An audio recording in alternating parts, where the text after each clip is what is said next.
समर्थन बंद करे। यूनाइटेड स्टेट्स ने कहा पाकिस्तान को आतंकियों का समर्थन करना बंद करो। एक बार फिर से फटकार लगी है। कल 2 बार यह भी कहा गया पाकिस्तान की तरफ से बंद करो नहीं तो बहुत पिटोगे, बहुत मार खाओगे। पाकिस्तान को यह चिताया गया। ये फोन कॉल्स बार बार गए हैं पाकिस्तान को, लेकिन उसके बावजूद पाकिस्तान में शायद यही कहलाता है विनाशकाले विपरीत बुद्धि। पीके मिश्रा सर आपको बताएंगे कि ये कूटनीतिक कोशिशें हो रही हैं कि ये तनाव इतना ना बढ़े कि पाकिस्तान का नक्शा बदल जाए, उसका नामो निशान मिट जाए। कर रहे हैं कुछ देश कोशिश, लेकिन उसके बावजूद पाकिस्तान इस बात पर आमादा है कि इस बार तो हो ही जाना चाहिए। नहीं, हम तो चाहते हैं सर कि ये तनाव बढ़े। पाकिस्तान को ऑलरेडी फॉरेन सेक्रेटरी कल हमारा एक्सटर्नल अफेयर्स मिनिस्टर बात करने के बाद तुरंत शाहबाज जी से बात किए थे कि ये चीज आप दहशतगर्दी बंद करो और ये प्रॉक्सी वार आपने बंद करो और ये जिहादी ट्रेनिंग बंद करो। लेकिन जनरल मुनीर के ऊपर क्या उसका असर पड़ रहा है वो तो हम देख चुके हैं कल रात को, आज भी देखा जाएगा। और एक दो बड़ी बात आपके पास रखता हूं, साहिल सुहेल हमारे संवाददाता जो श्रीनगर से आप तक रिपोर्ट पहुंचा रहे हैं, उनको किसी जगह मूव करना है, इसलिए उनके पास पहले अपडेट लेने के लिए चले जाते हैं। साहिल, आप किस जगह पर हैं? क्या देखा आपने रात भर की? वो कौन सी चीजें हैं जो आप हमारे साथ शेयर करना चाहते हैं?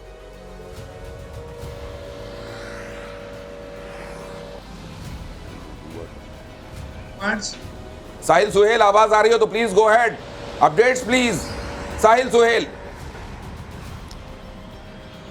देखिए, लाइन ऑफ कंट्रोल पर लगातार गोलाबारी हो रही है। कल देर शाम से जिस वक्त जम्मू में ड्रोन्स को गिराया गया हमारे एयर डिफेंस सिस्टम की तरफ से, जो अटैक पाकिस्तानी सेना ने करने की कोशिश की, जब उसे नाकाम किया गया, विफल किया गया, तो उसके बाद लगातार लाइन ऑफ कंट्रोल पर गोलाबारी हो रही है। और गोलाबारी के साथ साथ पाकिस्तानी पोजीशन से स्नाइपर राइफल्स का भी इस्तेमाल किया गया है और सिविलियन पॉपुलेशन को निशाना बनाया है। अब तक एक महिला की मौत हुई है। 5 से 6 इस सेक्टर में जहां से रिपोर्ट कर रहा हूं वहां पर वो घायल हुए हैं और उनका इलाज इस वक्त जो है गवर्नमेंट मेडिकल कॉलेज बारामुल्ला में चल रहा है। स्नाइपर राइफल्स की जो गोलियां हैं वो बीच सड़क पर लगी है। मतलब ये माना जाए ना साहिल की रेजिडेंशियल जगहों को निशाना बनाकर गोलाबारी की गई है। वो स्कूल जहां महिलाओं बच्चों को शेल्टर दिया गया था, उन जगहों को निशाना बनाकर गोलाबारी की गई है। और पाकिस्तान ने स्पष्ट दिखा दिया है कि वो किस तरीके से नामर्दगी दिखा रहा है। और वो जगह जहां लोगों को, सिविलियंस को रखा गया है, उनको निशाना बना रहा है। ये आपने भी देखा ना अपनी आंखों से।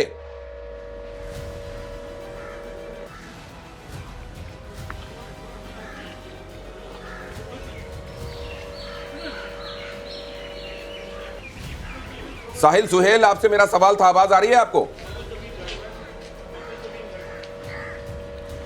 साहिल सुहेल के पास जिस तरीके से गोलाबारी हुई है उससे साफ जो हमने ग्राउंड जीरो पे देखा, लगातार लोगों को निशाना बनाया जा रहा है, प्रॉपर्टीज को डैमेज किया जा रहा है। अब तक 16 लोगों की मौत हो चुकी है इस शेलिंग के कारण, इस डायरेक्ट फायरिंग के कारण। और जब इस वक्त मैं आपसे बात कर रहा हूं, इस वक्त भी लगातार फायरिंग और शेलिंग की आवाजें यहां पर सुनाई दे रही है। लोगों के घर तबाह किए जा रहे हैं, लोगों को डायरेक्ट निशाना बनाया जा रहा है। और कल देर शाम जैसे ही जम्मू में जो हमला पाकिस्तान ने किया था उसे विफल किया हमारे एयर डिफेंस सिस्टम ने, तो इस शेलिंग में पाकिस्तानी सेना ने काफी बढ़ोतरी की और लोग अपने घरों से बाहर आए और बैंकर में रात को रहे। हम भी जो है बैंकर में रात के दौरान जो है हमने रात बैंकर में गुजारी। और ये स्थिति है लाइन ऑफ कंट्रोल पर कि यहाँ बिल्कुल लोगों को निशाना बनाया जा रहा है। जो सिविलियन एरियाज हैं उनको निशाना बनाया जा रहा है। ये मार्केट एरिया है, यहाँ पे कोई ऐसी आर्मी की इंस्टॉलेशन नहीं है। लेकिन देखिए, हमारी जो हमारे साथ गाड़ी थी उससे भी नुकसान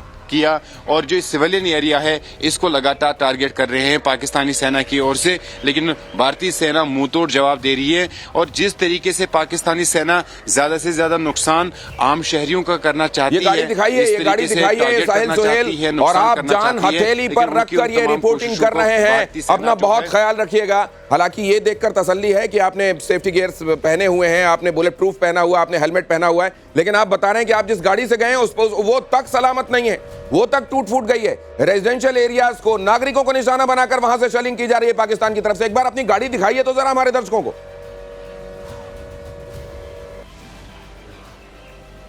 देखिए बिल्कुल दोबारा से मैं दिखाना चाहूंगा, ये हमारी साइड गाड़ी व्हील को है रखिए। और यही पास में हम रात को रुके थे।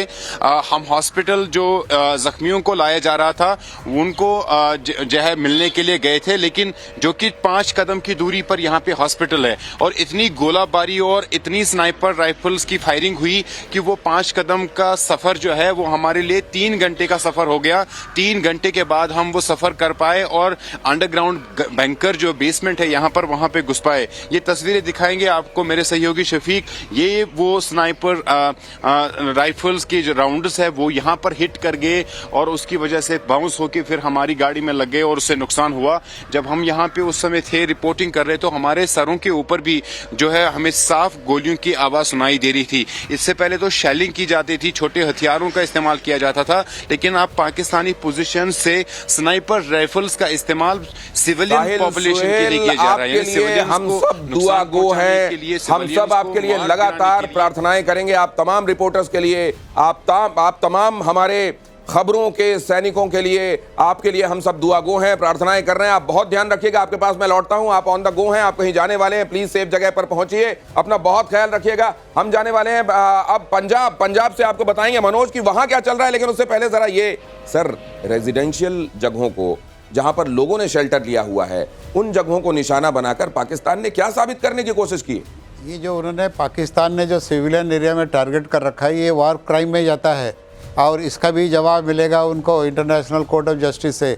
हम लोग ज़रूर जाएंगे वहाँ पर। ऐसे ही तो अभी जो हम तो जवाब दे ही रहे हैं, लेकिन ये सिविलियन एरिया में ये जो नामर्दगी की काम कर रहे हैं, ये वार क्राइम है और ये बहुत घिनौना है। पाकिस्तान सुन लो, ये तो हम अदालतों में जाएंगे, दुनिया की अदालतों में बताएंगे, दुनिया देख भी रही है, कवरेज भी देख रही है, लेकिन ये बता रहा है कि तुम कितने बड़े नपुंसक हो, तुम कितने बड़े नामर्द हो। अब जरा प्रोफेसर कपिल कुमार से इस पे एक रिमार्क बहुत जल्दी से ले लूं। खैर, उसका इतिहास ये रहा, ये साबित करने वाला कि कितना बड़ा बेगैरत बेशर्म मुल्क है ये, लेकिन उस पर तो और ज्यादा ये खुद ही मोहर लगाता जा रहा है, दुनिया को बताता जा रहा है कि जितना तुम बेशर्म समझते हो उससे ज्यादा हूं, जितना बेगैरत समझते हो उससे ज्यादा हूं, जितना बदमाश समझते हो उससे ज्यादा हूं। देखिए, इससे बेगैरत मुल्क क्या होगा जिसका जनरल अपनी बीवी को भगा दे विदेश, जिसके मंत्री रात को 2 प्लेन्स में बिठा के अपने परिवारों को विदेश भगा दें। ठीक है, तो सेना जो मैं आपसे 6 लाख कह रहा था ना, 6 लाख तो तब सरेंडर करेगी जब 6 लाख बन जाएंगे। इनके तो डेजर्ट करके चले जाएंगे, ऑलरेडी इस्तीफे शुरू हो चुके हैं इनके यहाँ हजारों। कल फाइटर पायलट उड़ने से मना कर रहे थे, बता रहा हूं ना आपको, और ये पाकिस्तानी सैनिकों में भगदड़ मच गई। देखिए, इन लोगों का जो ये अपने आप को गाजी बनते फिरते थे ना कि हम बहुत बड़े गाजी हैं और काफिरों को देख लेंगे, तो इनका सारा गाजीपना निकल चुका है। और आप ये देखिए, वो जनता। अच्छा, एक बात ये चल रही है, और आपके पास तो आपके सोर्सेज भी हैं, एक बात चल रही है, कितनी सही है कितनी नहीं आप जरूर बताइएगा, और अगर हो सके तो अभी कंफर्म भी कर लीजिए कि कैसा है। ये कहा जा रहा है कि शमशाद मिर्जा को वहां कमान मिल सकती है आर्मी की, और ये कहा जा रहा है कि मुनीर को अरेस्ट कर लिया गया है ताकि अब एक बार ये बताया जा सके कि हाँ, पहलगाम हमले में इनका हाथ था, शायद इनको हमने इसलिए पकड़ लिया है और हम इसके लिए हम इन पर कार्रवाई भी करेंगे। ये एंगल भी चल रहा है कि शायद अपने लिए फेस सेविंग का कोई कोना ढूंढ रहा है। देखिए सर, मैं एक बात बता दूं आपको, इसके सामने अब कोई फेस सेविंग नहीं है। हमारी 4 डिमांड्स हैं, ये पूरी करेंगे। नंबर 1, पीओके हमको दो। नंबर 2, ये जो हाफिज सईद वगैरह जितने मसूद अजहर, हाफिज सईद दो, जितने मुनीर को भी दो, उनके गुर्गों के साथ उनको हथकड़ी बेड़ी पहना के ट्रक में डाल के वाघा बॉर्डर भेजो। हाँ। नंबर 3, जितनी तुम्हारी आतंकी फैक्ट्रियां हैं उनको बंद करो और बाहर बोर्ड लगाओ कि अब ये बैरन हो गई। और नंबर 4, बलोचिस्तान को आजाद करो। बलोचिस्तान को आजाद करो, पश्तूनिस्तान को आजाद करो, सिंध अलग होना चाहता है तो करो, और ट्रक में डाल के भेजो और लिखो कि ये दुकान जो हम दहशतगर्दी की चलाते थे वो बंद कर दी गई। लेकिन पाकिस्तान से ये उम्मीद, क्या उम्मीद से ज्यादा उम्मीद नहीं है। भारत को कंट्रोल नहीं कर सकता। अमेरिका, यूनाइटेड स्टेट्स ने क्लियर कहा है कि हम भारत को कंट्रोल नहीं कर सकते हैं। भारत पाक युद्ध के बीच में एक बड़ा बयान है ये कि हम भारत को कंट्रोल नहीं कर सकते हैं। ये अब 112 इंच का सीना है, 56 इंच का नहीं है। और 112 इंच का सीना हर भारत के जवान का इस समय, हर भारत के नागरिक का इस समय। किसको कंट्रोल कौन करेगा आकर के? हिम्मत है किसी के अंदर? ना तो भारत ने किसी से भीख ली है ऐसी, ना भारत इस तरीके का दिवालिया कोई देश है, ना भारत में इस तरीके की भिखमंगापना होता है जो अभी आज होने वाला। आज 9 तारीख है ना सर, आईएमएफ में क्या होने वाला वो भी, और 10 बजे जब प्रेस कॉन्फ्रेंस होगी तो उसमें भी सुन लीजिएगा क्या हाल पाकिस्तान का किया गया है। लेकिन पीके मिश्रा सर, डिप्लोमेटिक फ्रंट पर भी मैं ये कहता हूं कि एस जयशंकर साहब ने जो फील्डिंग सजाई है, प्रधानमंत्री मोदी तो विकेट पे विकेट ले रहे हैं, उनकी इन स्विंग आउट स्विंग समझ में नहीं आ रही है पाकिस्तान को, लेकिन ये जो फील्डिंग सजाई है एस जयशंकर साहब ने, उसके लिए तो तालियां होना चाहिए। बिल्कुल, जयशंकर जी ने जो डिप्लोमेटिक वार शुरू कर दिया, दिस इज अनदर वार।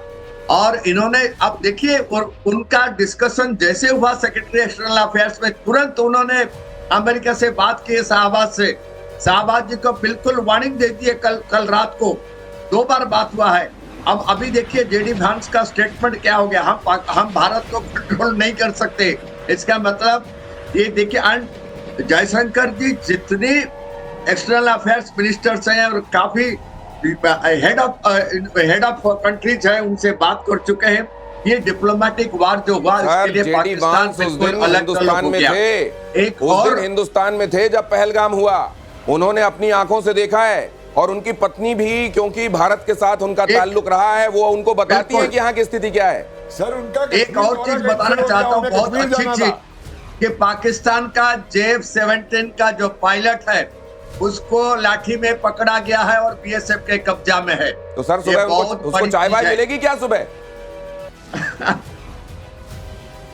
अरे वहां तो चाय की बड़ी चर्चा होती है, मैं कहता हूं ऐसा अदरक कूट के चाय पिलानी चाहिए ना, कि आनंद आ जाए। नहीं सर, तो थोड़ी काली मिर्च भी होनी चाहिए और थोड़ा सा सिनेमन भी डालना चाहिए। अभिनंदन को हम एक दिन में ले आए थे, अब उनका जो पायलट है, अब देखते हैं वो कैसे उसको ले जाएंगे, ये देखना पड़ेगा। और केवल इतना नहीं है, ये पायलट के बारे में तो अभी आज जब ब्रीफिंग होगी तो आपको बताया भी जाएगा, पता भी चलेगा आपको।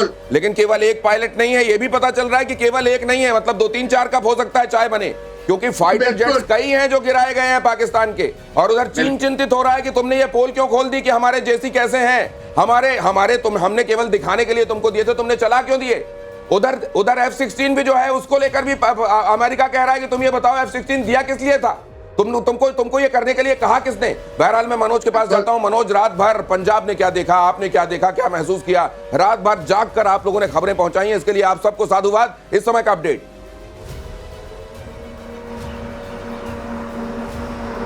जी बिल्कुल, देखिए पंजाब की अगर हम बात करें, लगातार 2 दिन से पाकिस्तान निशाना बना रहा है पंजाब के अलग अलग शहरों को। और न सिर्फ सरहदी जो जिले हैं, अमृतसर, तरन तारण, फिरोजपुर या गुरदासपुर, बल्कि जालंधर पर ड्रोन अटैक कल हुआ। लेकिन हमारा जो S-400 सिस्टम है, एयर डिफेंस सिस्टम है, उसने सबको मार गिराया और कोई नुकसान नहीं हुआ है। लेकिन ब्लैकआउट रहा पूरे पंजाब में, लोग अपने घरों में रहे हैं। जो सरकार के प्रशासन के जो निर्देश थे उनका अक्षर से पालन किया गया है। और इस वक्त में अमृतसर एयरपोर्ट के बाहर हूं, लगातार हम यहां से रिपोर्ट कर रहे हैं। अब कुछ हलचल यहां पर बढ़ी है, मैं तस्वीरें भी आपको दिखा दूं क्या इस वक्त है। ये रास्ता जो है अटारी बॉर्डर की तरफ जाता है, सीधा पाकिस्तान की तरफ। यहां से महज 20 किलोमीटर दूर अटारी बॉर्डर है और यहां पर आप चहल पहल देख रहे हैं। लेकिन रात में यहां पर मूवमेंट बिल्कुल बंद हो गई थी, लोग घरों में थे और किसी भी घर की खिड़की से रोशनी नजर नहीं आ रही थी, क्योंकि लगातार मॉक ड्रिल की गई थी, लोगों को समझाया गया था। अभी कुछ जानकारी मिली है कि अमृतसर और पठानकोट में कुछ सुबह तड़के कुछ धमाके सुनाई दिए हैं। हालांकि प्रशासनिक तौर पर इसकी अभी पुष्टि नहीं हुई है, कोई नुकसान नहीं है। और लोगों से भी हम बात करें तो उनका कहना है कि बिल्कुल वो सुरक्षित हैं। हालांकि डर जरूर है, आशंकित जरूर हैं, लेकिन लोग घबराए नहीं हैं, अपने घरों में हैं, सुरक्षित हैं। और लगातार जो स्थानीय प्रशासन है वो नजर बनाए हुए है। अस्पतालों में डॉक्टरों की और मेडिकल कर्मी, उनकी छुट्टियां रद्द की गई हैं, सब कुछ तैयार है। लेकिन अभी तक किसी भी प्रकार के मनोज, आप लगातार ये जानकारी पहुंचा रहे हैं, बहुत अहम जानकारियां। अपना बहुत ख्याल रखिएगा और जहां जरूरी जो सेफ्टी गियर्स हो वो जरूर आप उनको प्लीज उनको तवज्जो दीजिएगा। और ये देखिए एक और अहम खबर, अमृतसर में कई